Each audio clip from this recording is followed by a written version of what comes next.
Assalamualaikum warahmatullahi wabarakatuh. Semoga kita senantiasa dalam keadaan sehat. Landasan kependidikan kali ini saya akan membahas teori belajar behavioristik dan implementasinya dalam pembelajaran. Mungkin teman-teman ada yang sudah pernah mendengar apa itu teori behavioristik atau sudah pernah membaca jurnal atau artikel terkait teori behavioristik. Sebelum kita membahas lebih jauh, alangkah lebih baik kalau kita paham terlebih dahulu apa itu belajar. Pengertian belajar menurut teori behavioristik yaitu perubahan tingkah laku akibat adanya interaksi antara stimulus dan respon. Faktor lain yang juga berperan dalam belajar adalah reinforcement atau penguatan. Sebelum kita membahas materi lebih jauh, kita akan membahas apa saja yang dapat mempengaruhi reinforcement. Di sini bentuk reinforcement sendiri ada dua. Yang pertama, penguatan ditambah akan menghasilkan positif reinforcement.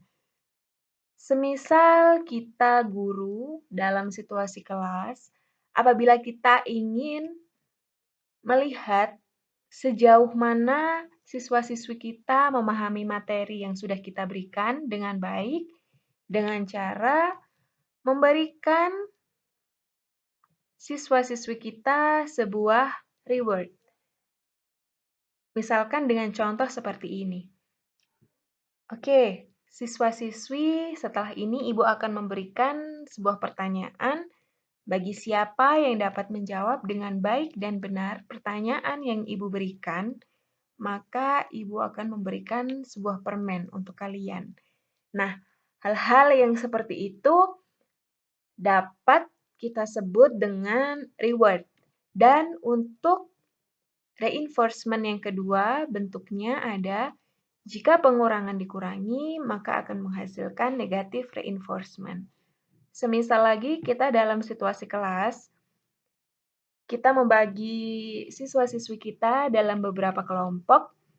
Jika ada dalam suatu kelompok siswa-siswi kita asik mengobrol sendiri, maka kita dapat memberikan mereka dengan punishment. Jadi, positive reinforcement itu berupa reward dan negative reinforcement itu berupa punishment. Selanjutnya ada tokoh-tokoh teori behavioristik. Namun kali ini saya tidak akan membahas semua, saya hanya akan membahas beberapa. Baik, untuk tokoh yang pertama, di sini ada Thorndike. Menurut Thorndike sendiri, belajar merupakan proses interaksi antara stimulus dan respon. Dan perubahan tingkah laku merupakan akibat dari kegiatan belajar yang berwujud konkret, yaitu dapat diamati, atau berwujud tidak konkret, yaitu tidak dapat diamati. Teori ini juga disebut sebagai aliran koneksionisme.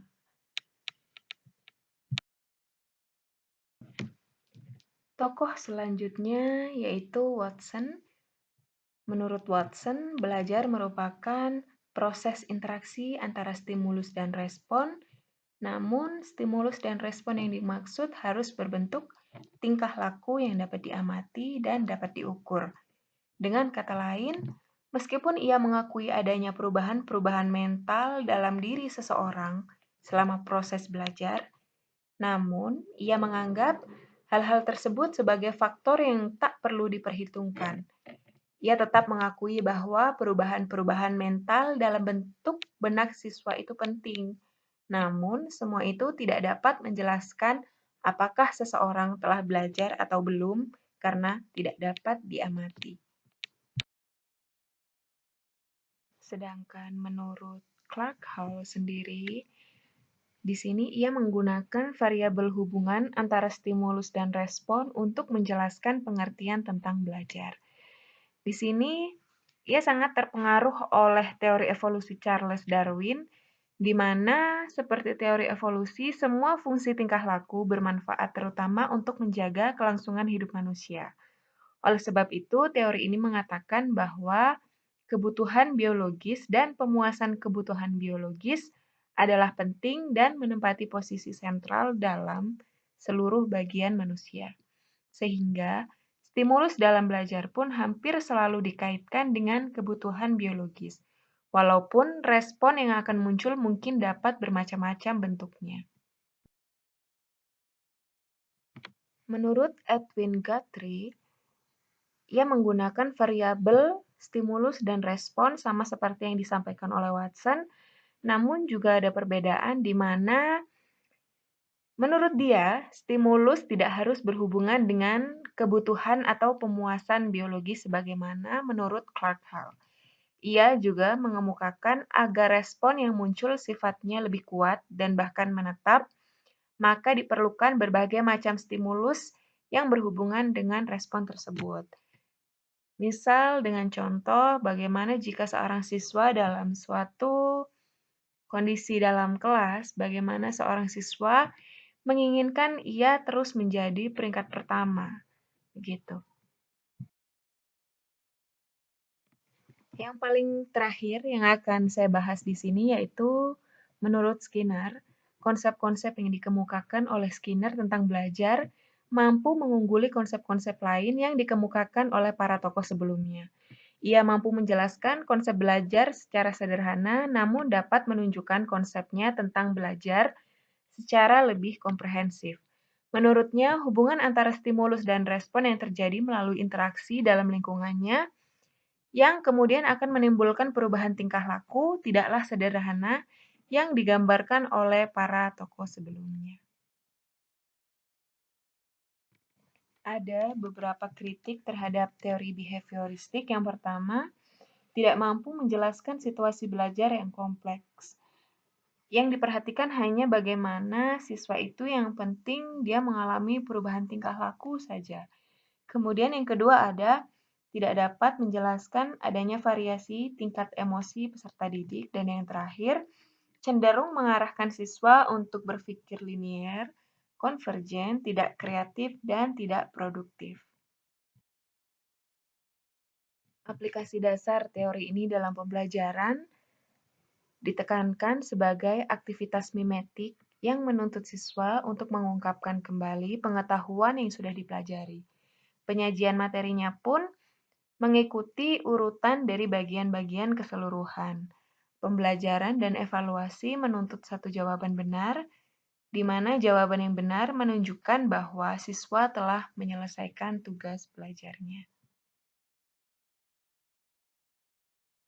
Kesimpulan dari pembahasan materi teori behavioristik dan implementasinya dalam pembelajaran yaitu teori behavioristik sendiri cenderung mengarahkan peserta didik untuk berpikir linier, konvergen, tidak kreatif, dan tidak produktif. Pandangan teori ini bahwa belajar merupakan proses pembentukan atau shaping, yaitu membawa peserta didik menuju atau mencapai target tertentu, sehingga menjadikan peserta didik tidak bebas berkreasi dan berimajinasi, padahal banyak faktor yang mempengaruhi proses belajar itu sendiri. Sekian materi yang dapat saya sampaikan pada kesempatan ini. Terima kasih. Sampai jumpa di materi selanjutnya.